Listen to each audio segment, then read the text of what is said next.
G'day everyone. Mondays at Moffs episode number 8. So today we've got Paul Birch. He is the head coach at Tribal MMA here in Moffat Beach. So among other things, I'm really keen to chat to him today, hear his story, how he sort of got into the sport to begin with, what he's been doing and what he's doing here at on the beach. And as I put in the comment, and I went on a bit of a hunch here, so fingers crossed. MMA or training in mixed martial arts is not always about going out there and jumping in the octagon, or that you want to go out there and cave in some heads. Sometimes it's a case of getting yourself physically and mentally in shape, and I guess forming part of a group or a tribe. It's always nice to have something to, I guess, get together and find common ground with. So anyway, let's not theorise anymore. We'll pop him on and we can have a chat here all about it. G'day mate, how you going? Hang on, sorry, I think I had you on mute there. Yeah, how are you? Good, thanks for having me on. Yeah, no dramas. So I'm hoping that what I kind of sort of put in the post there is accurate. I'm assuming that not everybody that trains with you there comes with the thoughts of actually getting in the ring, or is it the other way around? What's kind of the breakdown of how many people want to fight and how many people just want to get fit? Thanks for firstly having me on your show, Brad. I know it's been a couple of weeks. We've been trying to organise this appointment, and because of different schedules and that. But in relation to our centre, no, we're more of a wellness centre.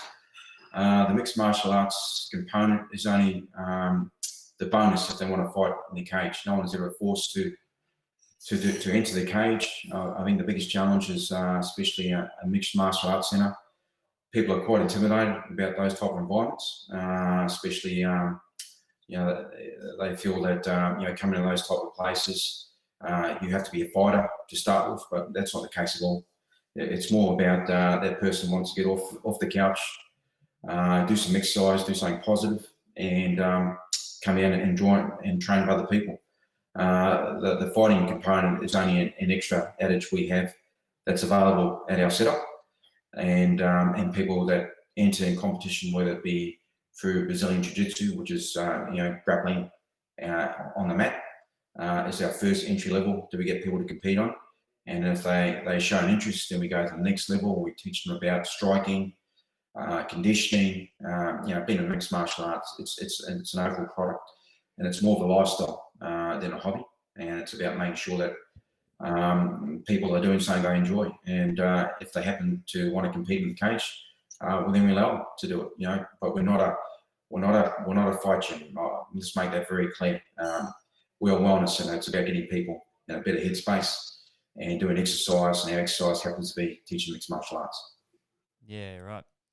Are there some gyms that are just purely solely, I guess, around fighting, or at most more like yourself, where it's a blend? You can train to fight if you want to, but if you're just wanting to do something to get fit and healthy, as you said, get off the couch, then you can do that too. Exactly. At the end of the day, I've trained overseas, and I think the most important thing about training is about making it fun. And if it's not fun, then why are we doing it? With the COVID, currently at the moment, people have been struggling with mental health. People have been losing jobs. There's social aspects of connecting with others, doing exercise, and obviously, the Premier and the Prime Minister are doing their best to try and eliminate this COVID. But exercising and training is fundamentally important for our well-being, especially our health. So it has been a struggle with a lot of gyms out there, and we're very fortunate that we're allowed to reopen again and have some programs in place. And as I said, the aspects of fighting in the cage, that's just the cream. not every gym is like a Conor McGregor running around. It's more of a, as I said, I came up with tribal because it meant collective, everyone coming together and bringing minds together, bringing people together, all shapes and sizes. The fighter is not, there's no prototype of a fighter. It's about what's in the heart and what they bring to our setup. And I always say that their vibe creates our tribe. It's not about my vibe. It's about that good energy that comes to our place. And it doesn't necessarily have to be the guy, the biggest guy, the biggest lady. It's about the person that comes with heart and has a smile on their face, and they're always welcome to our setup. Yeah, I really like your slogan. I think it's on the website, or at least when you go to it on Google, it says something along the lines, "We're not about crushing spirits, we're about building spirits," and which I think is really great, because I can completely see how a lot of people could be quite intimidated, and as you say, they might sort of think, oh well, that's for the Conor McGregors or the other guys out there who are really getting into it, as opposed to the everyday citizen. Having said that, CrossFit, pre-COVID at least anyway, CrossFit seemed to have been something that has gone bananas, and things like the Tough Mudder and like other events like that, where people are doing exercise in a way that is a bit different, rather than just going to the gym and having your standard kind of jump around exercise regimes. They've kind of got something where, like, let's get a little bit more kind of gritty and grab some tires and flip tires and just do stuff like that. Have you? I mean, did you notice that was a bit of a phenomenon that was coming around, and saw a bit of a rise in interest from the general public, over the last few years? Yeah, I mean, it's those type of setups, and again, there's some great gyms around the models, and it's all about their cross training. I mean, at the end of the day, if you look back to man, the way he used to run around and just lift trees up and rocks, and it's very similar. It just happens to be using a kettlebell or a tire. All that type of cross training is great. It's all functional exercises. But what we like to do is you get to a stage here where you are lifting static weights, lifting powerful weights, lifting tires, but you have muscles and you need to know how to use them. It's a primary instinct of a human being. It's about having that self-confidence. We can lift weights and that, but we also need to make sure that we can also protect ourselves. And we offer that extra option about showing them some skills, how to go about protecting themselves using those functional muscles and that. As I said, the CrossFit was crazy. It just blew out of control. But again, there was a market there, because there was a demand, because the world gyms, that people had got sick of that type of environment, that people wanted to include exercising, burpees, push-ups, pushing themselves for that next level. It's very similar. CrossFit athletes are like gymnasts, beautiful to watch, functional exercises. But when we go to the next MMA level, well, heck, they're pure athletes. They can do anything. They are gymnasts. They are boxers. They are wrestlers. They are martial artists. They are kung fu experts. They put the whole lot in one process, and it's again about building up that overall package. And also, it's about weight control. Also about mindset. Yeah, absolutely. So, mate, let's wind the clock back. I'm always really intrigued into people's backstories, and how they've ended up, like what happened during your course of life that sort of ultimately led to the point that you're at now. So, did you grow up in Australia? Are you from New Zealand? What was your kind of childhood? Okay, so yes, I grew up in New Zealand. I came here in an early age. I played high-level rugby union. I played New Zealand schoolboys, and I was year 12 and qualified to go to university. Every young New Zealander grows up, wants to play for the All Blacks. Well, I played at that junior level and was pushing forward to the next level. And then my parents relocated to Sydney, and I grew up in Sydney most of my adult life. I've lived here in Australia more than I've lived in New Zealand, so I haven't been what I call Australia home. And I was looking at joining the police force, and I played first grade rugby union for Gordon, and then I had offered for a rugby league contract. Back then it was the NRL, and I think North Sydney Bears were looking at me for their first grade side. I played wing and centre. And back then, I was playing for Gordon in Sydney. There was a few police officers there, and they said, "Well, why don't you join New South Wales Police. So policing was always in my background. My grandfather was a policeman. So I followed that pathway and joined the New South Wales Police Force. And I officially left in 2012. I left at a high-ranking police officer for about 25 years in the cops. Worked in some very busy commands. I was a high-level detective, investigated robbery, murder, high-volume murder investigations, kidnapping, you name it, I did it. I was also trained in close personal protection. So I also looked after John Howard. I was his private guard. I was trained in that type of environment. I also looked after President Bush when he came out during his visit. So I was trained at that highest level, looked after dignitaries. And then one day I came back and we came for a holiday up the Sunshine Coast with the wife. And we're at a caravan park. And I said to her, what would you do if I looked at leaving the police and starting fresh? Because back then, when you're policing your wife and your family a lot as emergency services, armed forces, they appreciate it. You're never home. And I was becoming a very distant dad. Their only dialogue was seen down on TV or coming home and yelling and screaming and make your bed and see you later, and then I was off to work again. So the primary function of being actually policing was there to support my family. And then when I realised that I wasn't reconnecting my family, I had to make some decisions.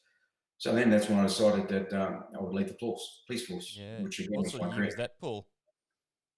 Sorry? What sort of year was that you made that decision? 2012.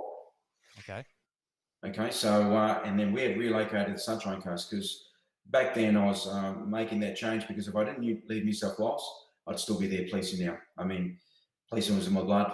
I loved it. It was a fantastic profession. It was a career.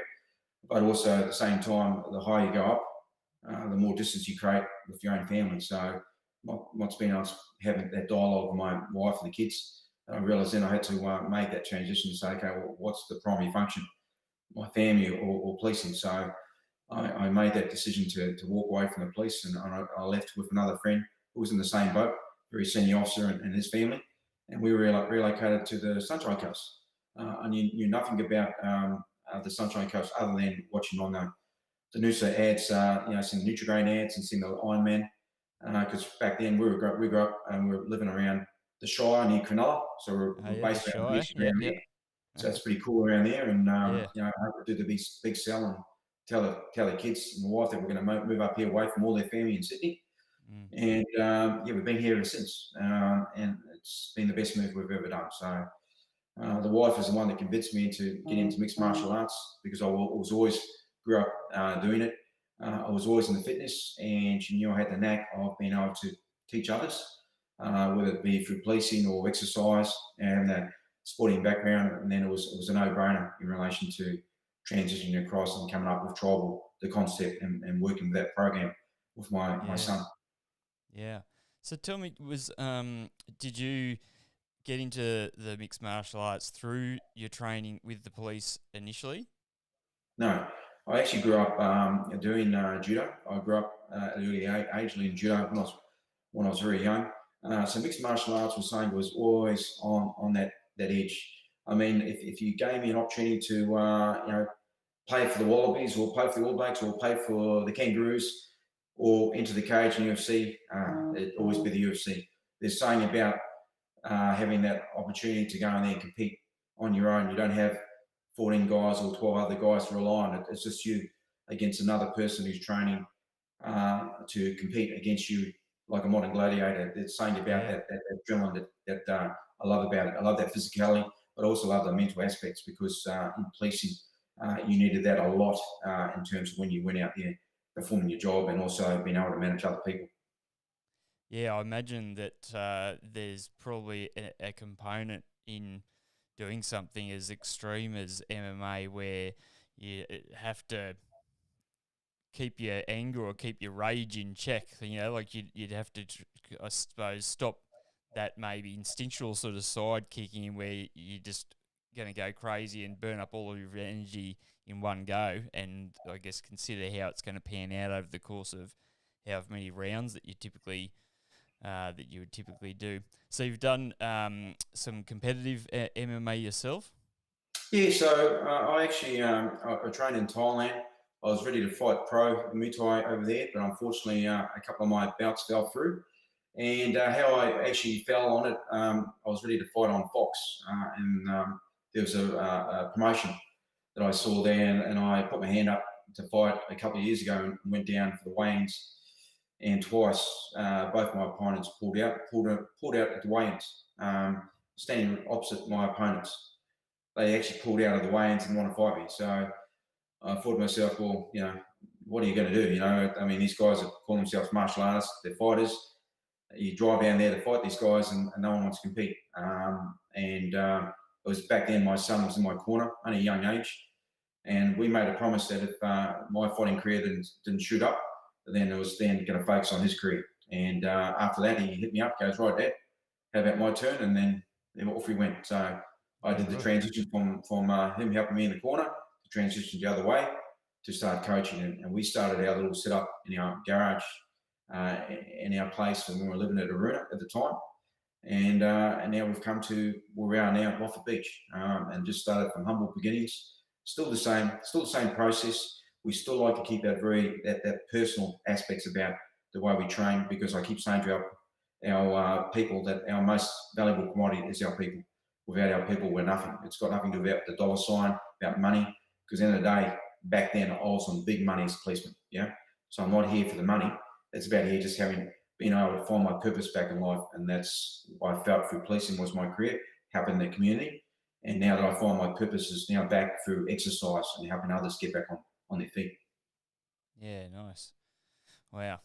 How many people do you typically have training, and what's the kind of setup like? So if someone was interested, how do things typically operate on a weekly basis? Do you have some group sessions, one-on-ones? How do you normally do things? Okay, so when we started out in 2011, our little garage, a big night for us, double garage was about 3 people, and we go, oh, that's a great night for us, And we started out in those humble beginnings, and it went to 4 people, and then 5, and then eventually my wife said, well, you've got to make a change. We've got to start looking at renting and going out on your own. And so we found a lease over Moffat Beach. The landlord there has been very supportive of us. Mark Quinlan, lovely bloke, as I said, he's helped us through our journey. And we've gone from 114 square metres to now our entire area is about 450 square metres. Our matted area is about 80 square metres for those who do jiu-jitsu and grappling. And we have another matted area, which is about 40 square metres. Now, we have a range of classes that start from 6 a.m. to 7 a.m. And they're your normal, HIIT style classes. And they can range from 4 people to 8 people per class. And then we have other classes in the evening. The bulk of our classes mainly are around the evening classes, our MMA technique. We can have anywhere from 20 to 30 people there. In our jiu-jitsu classes, a big night for our BJJ classes on the mats, probably about 20 people. And again, bearing in mind, we do have a COVID plan in place, and safety and is paramount for us, and making sure that our centre is nice and clean, and also our members are protected at all times. We have a register in place, hand sanitizer machines around the place. Again, I'm a real stickler for OH&S, having the place nice and clean and friendly, and also the most important thing is everyone's welcome. They rock up. You don't have to. You can be for anyone, any skill set, just starting out to the events. We cater for everyone. But again, we start from somewhere, and that's what's all about coming down to trial. Yeah. I think, I really like the overall philosophy and that message that you're kind of sort of putting out there to people. And I imagine just by nature of the general citizen on the Sunshine Coast are normally pretty friendly and down to earth, which is something that I certainly love about the coast, and it kind of drew me here. So I think that, that would really sort of, that would help. And what about pricing? Like, what do you, someone wants to start getting into things, what would you normally recommend, and how much could they expect to be paying weekly or monthly, however that works? Okay, yeah. So, and that's the right. It's like a restaurant. You've got to have a really good menu, and you got to have a good pricing. So if you have a good menu, the pricing will reflect that. Now, our pricing entry level is, for instance, if someone wants to come down, they want to try out the hit style classes with yoga. They also have access to use our gym. That's $45 a week. We're very competitive in terms of, you've got trainers that are actually teaching you. They're pushing you along at your capabilities. Again, it's about everyone's own journey. It's not about that. You can have an elite person training with someone who's not so elite in terms of their fitness condition, but they'll still have the same output in relation to their feeling after the class, because again, they're trying to benchmark themselves, not against each other. We have MMA combined with BJJ classes. Now that package is $55 a week, and again, we have numerous classes on our timetable.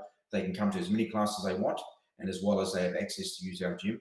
And then we have what we call the All Access, which is $65 a week. They can do all our classes, as well as they can have access to our gym at our hours.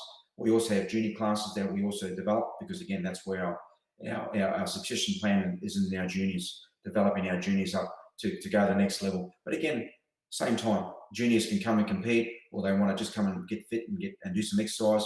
Mum and dad want to come along. It's a really family environment. But the primary function is making sure that we provide a good variety of classes, as well as we teach private one-on-one sessions, which we have available, and members can also contact us, or new people, because you find that sometimes some people are very quiet or very shy, and they want to develop their skills before they enter the mainstream of other classes. But I like to tell people that please don't get scared about entering the main classes, because it's also about connecting with other people, meeting other people. It's not about just showing how to throw some technique. It's actually meeting other people who want to get on the same level as you and exercise. It's nothing to do with I have to be good skills, because you have to start somewhere, and that's how you develop your skills and develop the friendships. Yeah, 100%.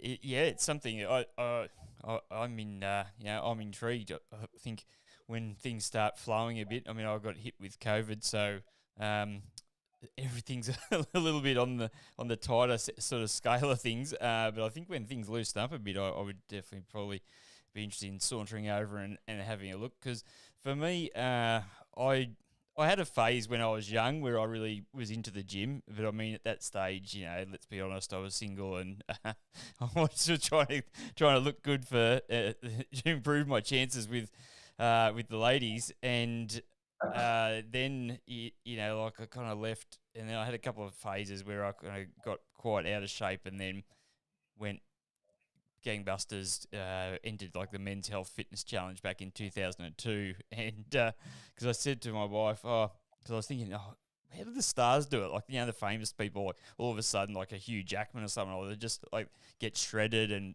built up. And I thought, well, it's just got to be, they're having a nutritionist and a trainer and the diet, just all the different things, right? So I tried to piece together like a thing. I got a PT at the gym, and I got in the top 10. Top 10%. Anyway, whatever it was, I got to go down to the finals thing down in Sydney. I didn't win. Some other guy who was older, he beat me, but I was still pretty proud of that effort. But unfortunately, after it was over, I then just went and bought like a thick shake and some KFC, and I thought I'll just let myself go for a week, and then I just let myself go for too long. And what drew me back to fitness was really, I got into rock climbing, so I really enjoyed doing that, and now I've been getting into stand-up paddleboarding. I'm trying to sort of pursue that, but I need to do something that I find entertaining, like just doing straight-out cardio. I don't know, it just doesn't do it for me, whereas I think maybe something like the wrestling or something like that, where you've got that competitive element, perhaps that could be, it makes it a bit more of a sport or something out of it, than just training and doing weights for the purpose of doing weights. Yeah, I think you're correct there, because after you reach your peak when you're doing the exercises, you want another challenge.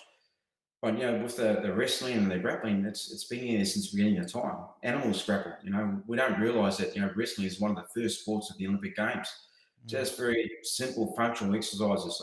What drew me to, for instance, Brazilian Jiu-Jitsu. I come from a rugby league background and rugby union background, so I was really physically strong. And I went for my first class in Brazilian Jiu-Jitsu.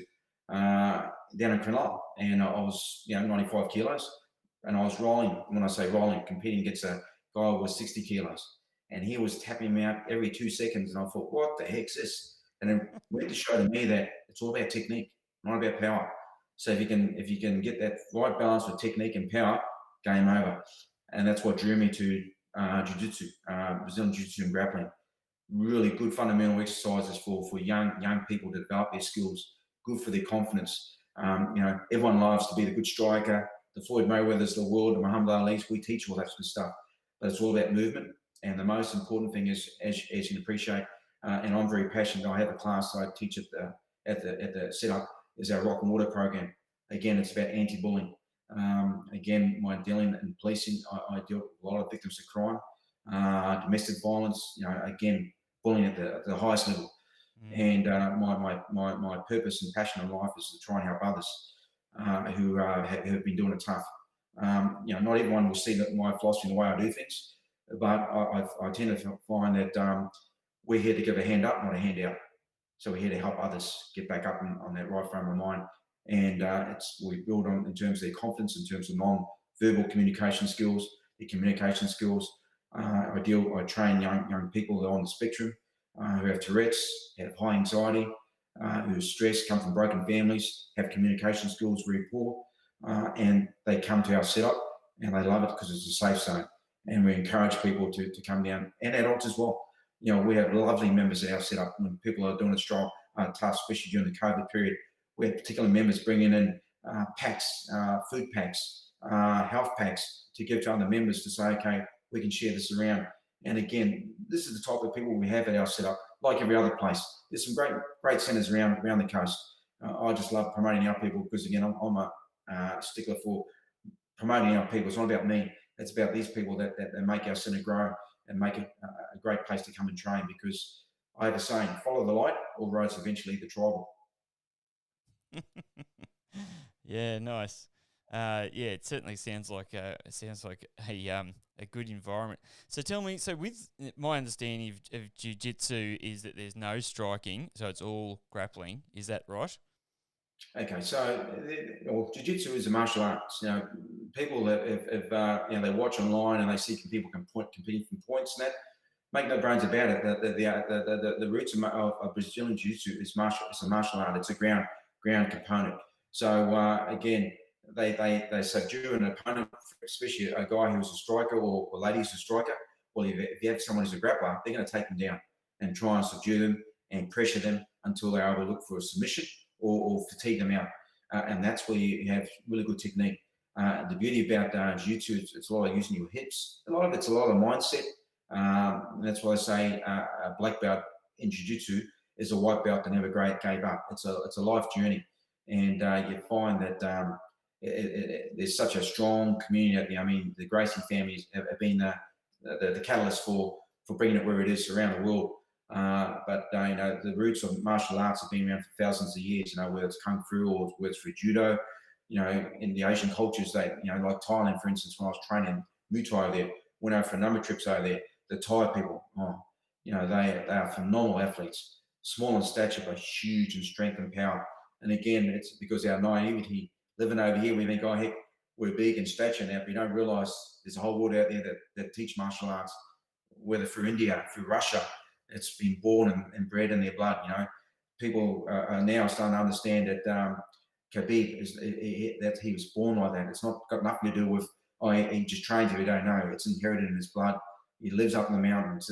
That's their nature. That's what they're born on. So when he says send the location, he means that send the location. He doesn't care. It's got nothing to do about money. It's about honor for the family. So those are the roots we're trying to get back to in terms of our martial arts. Jiu-jitsu is very strict in terms of that. Being respectful, being good training partner, helping others. It's not about the belt that you carry. It's about the person that defines the belt. Some people get confined and I need to have that high belt to represent who I am. There are people out there who have a black belt and they have no belts whatsoever. It's their standing, the way they present themselves, the way they come across very confident, very respectful. But that's a martial artist and that's a leader. That's what we call strong leadership.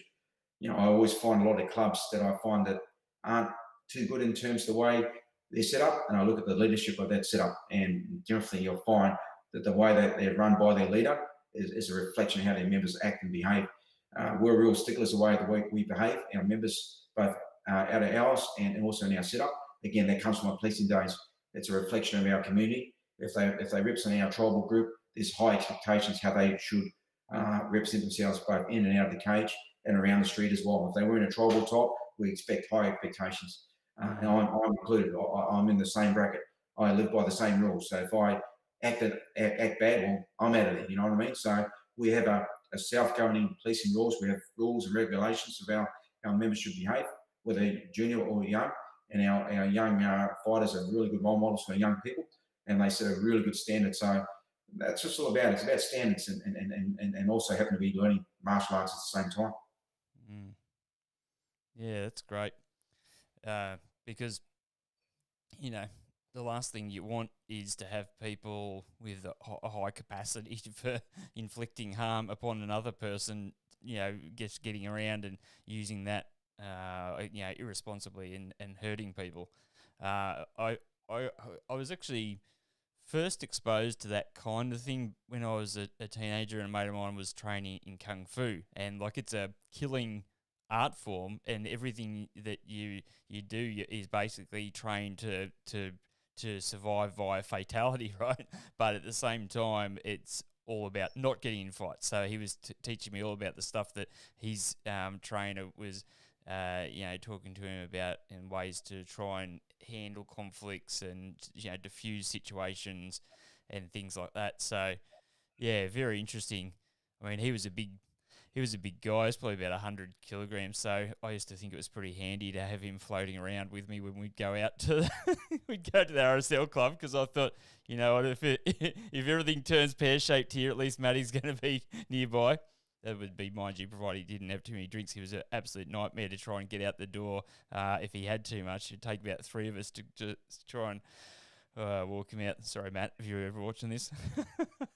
I think you're right, Brad, when you mentioned about you know, that stature and presence. And I think the good thing about martial arts, and most martial arts centers will promote this, that the more and more you learn, the more and more you avoid confrontation. Because the fact is, they understand what they're capable of doing. They're confident in who they are as a person. They have nothing to prove to others.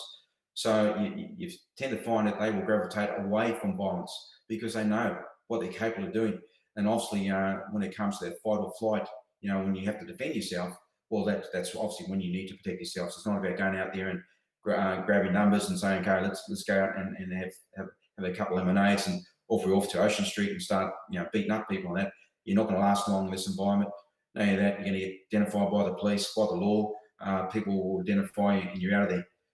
You know, and you always find it's a true martial artist don't look for trouble. They avoid it all specs. I mean, at the end of the day, you get those guys or people want to compete. Well, come down to the setup, train, develop, and then go to a promotion where people pay to watch you compete. You know, that's the best feeling. You know, you don't need to go around and have fights in car parks. You know, we don't need that sort of rubbish because there's too much bullying out there, mate. Kids don't need to see that sort of environment.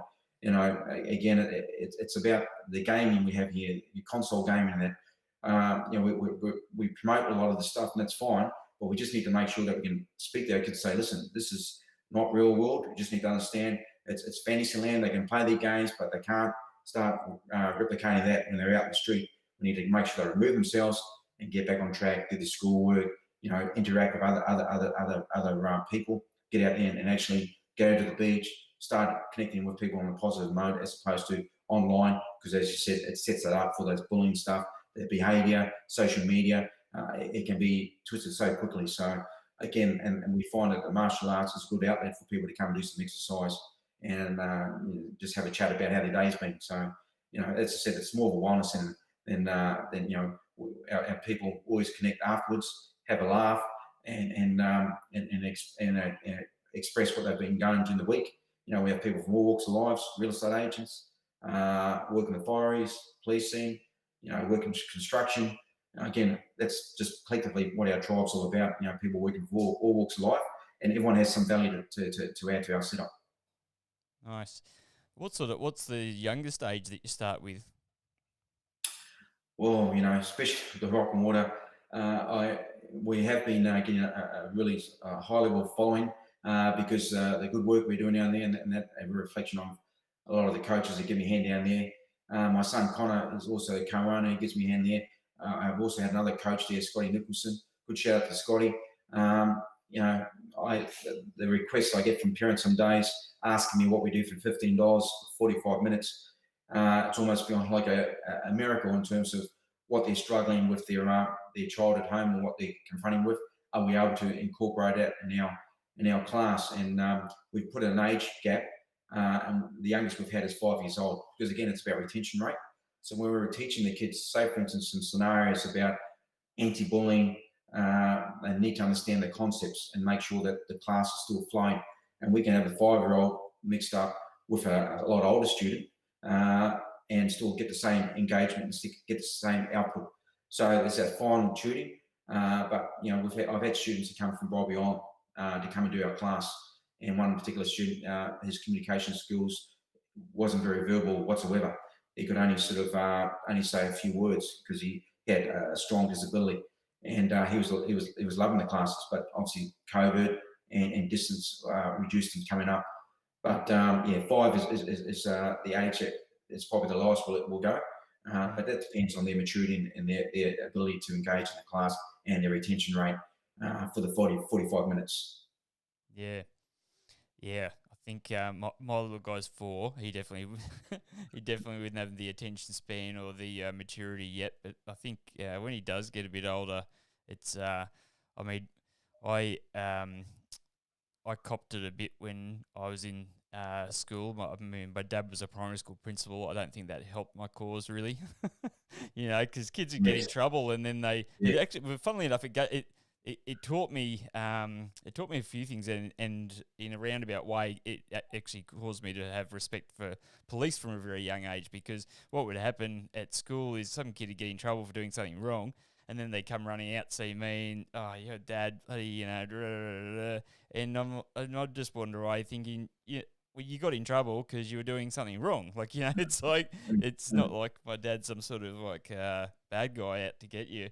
And so I just thought the same thing with the police, at least, for the most portion. Obviously, there's always some people, unfortunately, upset the apple cart, but it did give me that respect from a young age. But one of the things that I always wished really was that I had a bit more training, probably when it comes to self-defense and what have you, because sometimes I get in a fight with some other kid, and you could tell that they must have had some sort of boxing experience or something like that. Like when I look back now, I think, they were covering their face, whereas I'm just like, just copying them. When I started to see MMA on a slightly different topic, that really opened my eyes to how much someone can do from the ground. Because for a long time, probably even into my mid-20s, I just thought to myself, okay, I don't have any fighting skills. If I got into a really bad situation, I would just fight dirty and then try and get out of it. I would just like tackle them or kick them in the nuts or something, which I probably still would. But I thought that if you could tackle someone and potentially get on top of them, that you'd be okay. But then you watch MMA and people are like unleashing the elbows and all sorts of stuff from the ground and just absolutely hammering their opponent. So, and then on top of that, you put in, the grappling, the techniques for people to be able to easily flip you out. It's quite something. I think you're right there, because and that's what our program is. If your listeners look at our website, which is tribalmma.net, you will have a look at our timetable. We have a download timetable on there. And our classes are very specific in terms of developing the skills bottom up. So we would have those grappling style classes and then develop up their technique all the way up to stand up.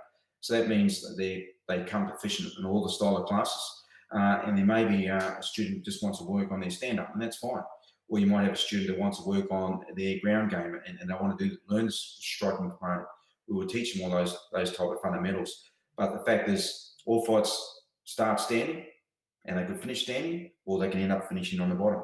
So if you're on the bottom, then you need to know how to go about defending yourself.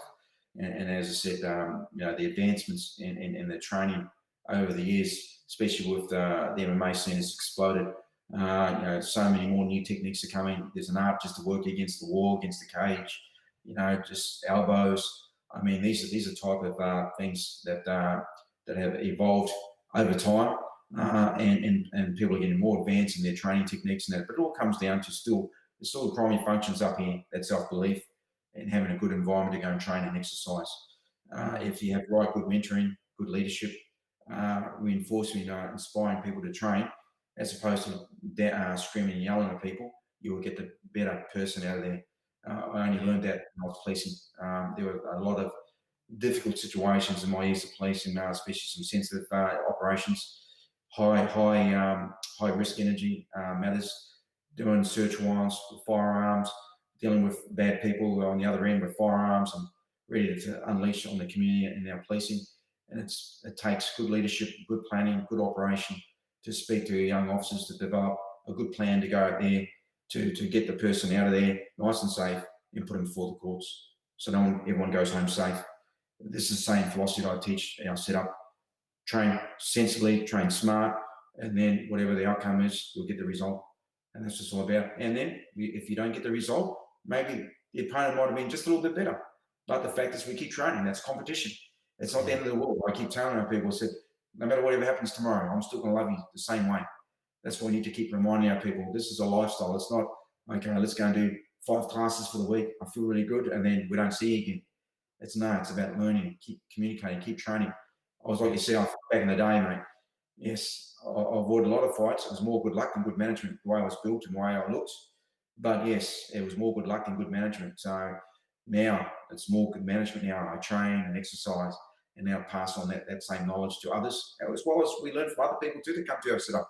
I'm an ongoing student. I don't know everything, never will.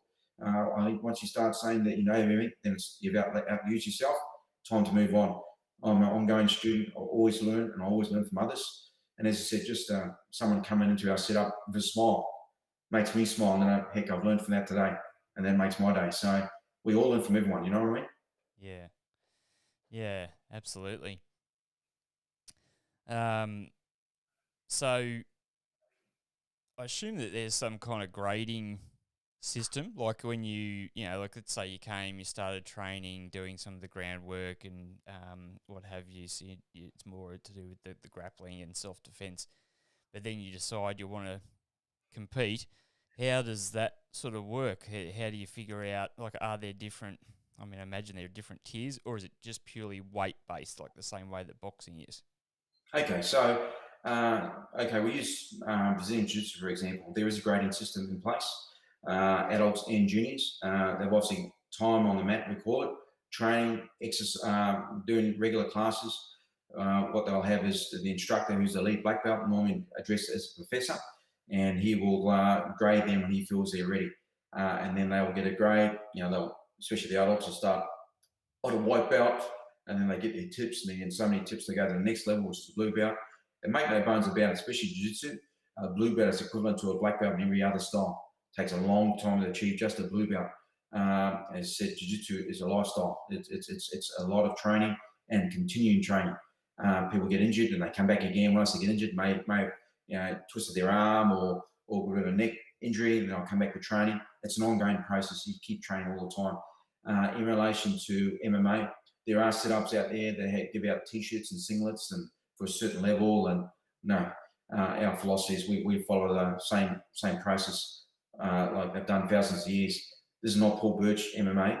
I don't give out belts. No, we follow the traditional pathway, which is through jiu-jitsu. They have their grading system.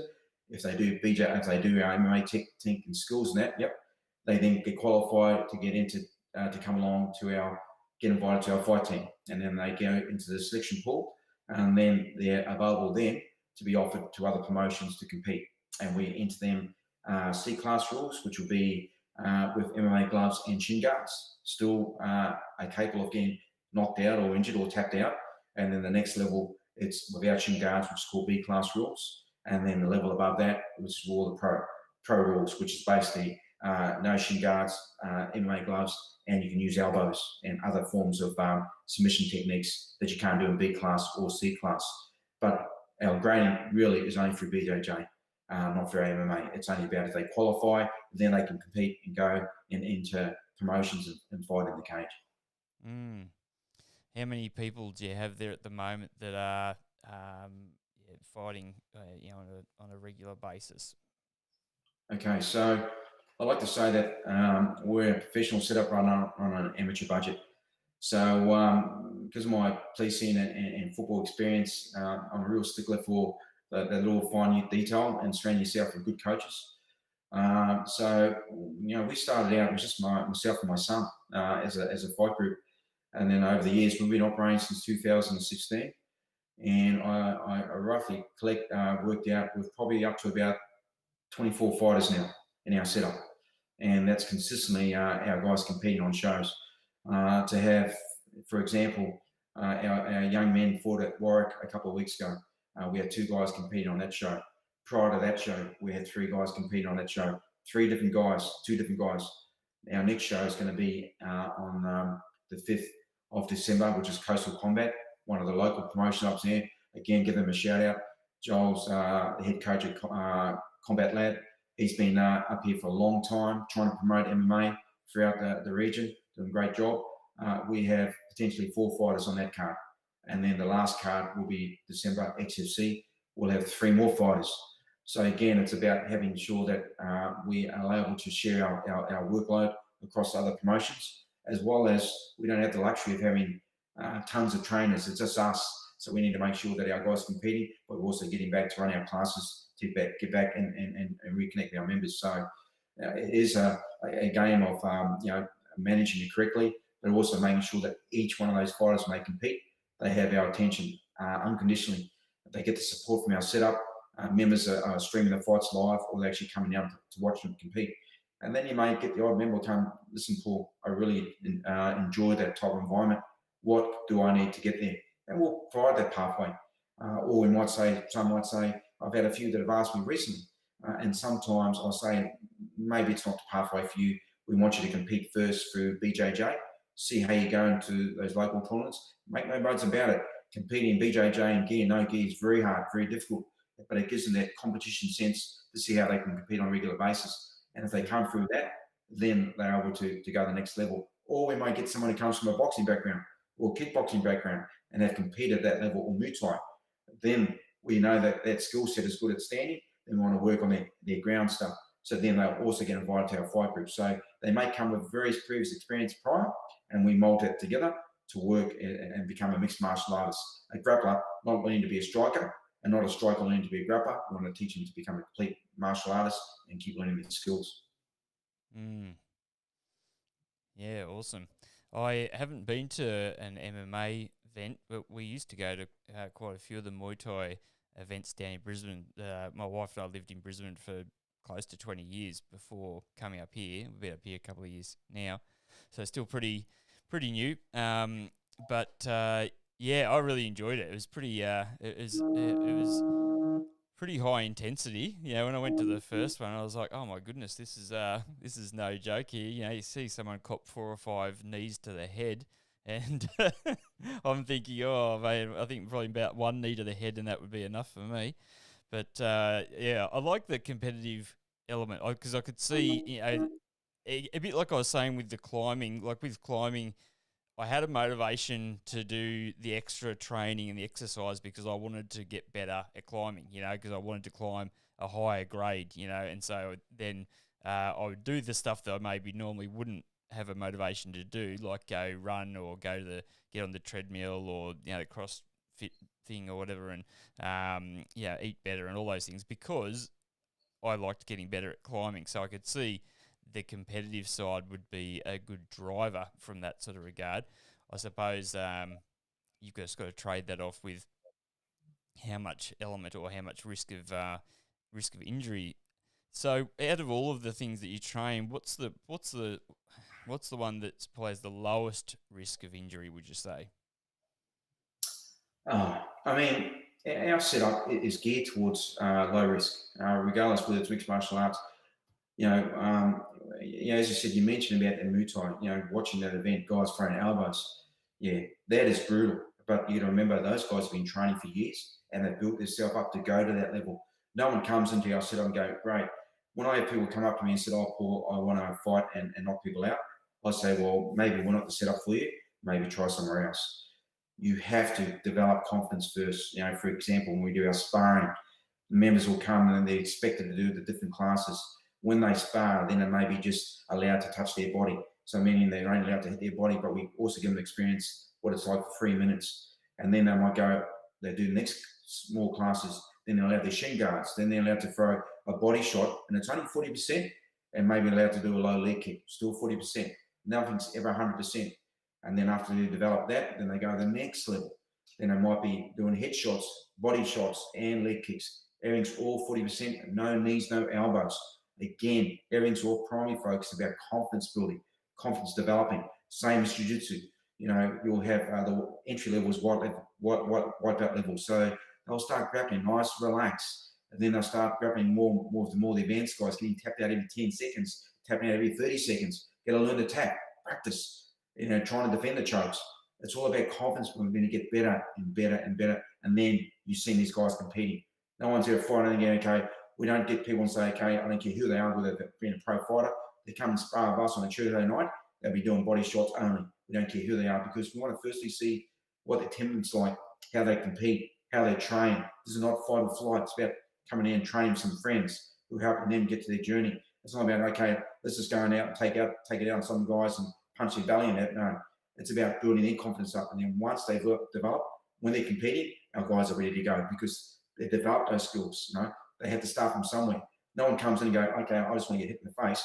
Well, then I say, well, maybe you need to go to the hospital, not come here, because obviously there's a few things missing up there. And that's what we try and develop those skill sets. So you can see everything's about confidence building. And you mentioned about rock climbing, mate. I would jump in the cage as opposed to rock climbing. That is crazy. You know what I mean?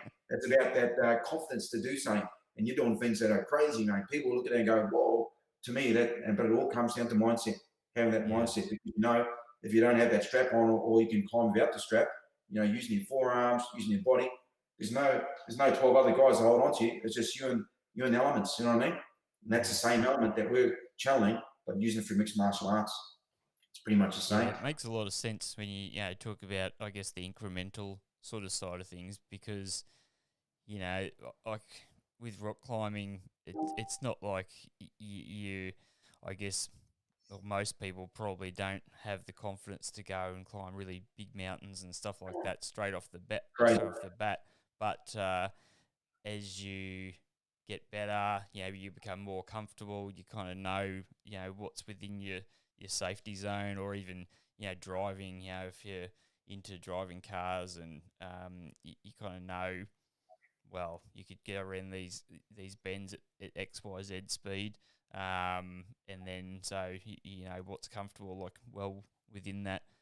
So yeah, I guess it's just one of those things, isn't it? Like if somebody's never done any form of fighting or been even into that sort of environment, then it's a case of just starting and you know, beginning, taking it slow, learning the basic sort of fundamental bits and pieces.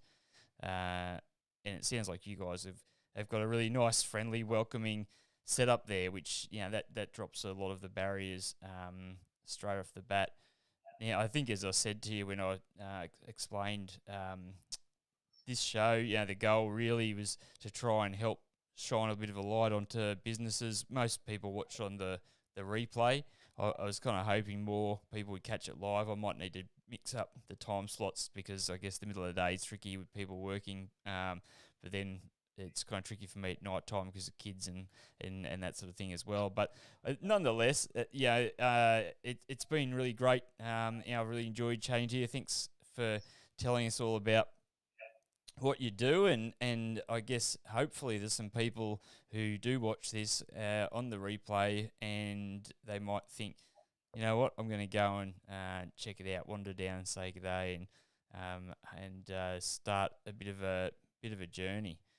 So, mate, thanks. I really appreciate you coming on, and I'll send you an email a little bit later on today with some links. We can share this out to other people, because I really want, hopefully, other businesses to jump on board and share these to their networks, so that that way people get a bit more reach, and the whole community can help each other out. So I'm really keen to, I guess, do my bit to help that kind of support local, or that kind of philosophy. So, mate, yeah, appreciate you spending some time chatting to me.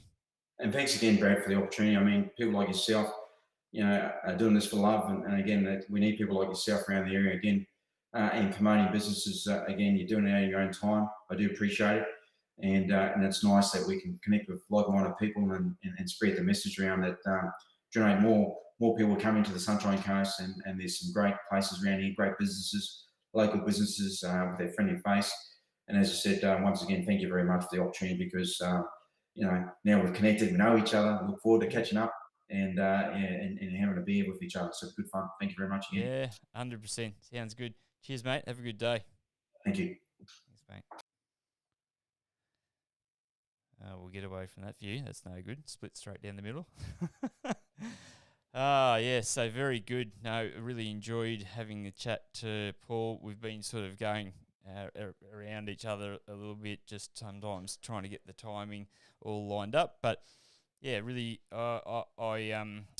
everything that I kind of picked up from the website in terms of that sort of philosophy, making things really welcoming and safe, is seems to be a huge focus there, which is nice. So it's, I guess, the title, the MMA, is not always just about crushing heads or pounding flesh. It's sometimes about the discipline and actually having the mindset to control yourself, but still have that element there, I suppose, to know that if push came to shove, you could protect yourself, but hopefully do it in a way that's also not going to cause major injury to other people. So, as always, please do all the things that you need to do. Like, share.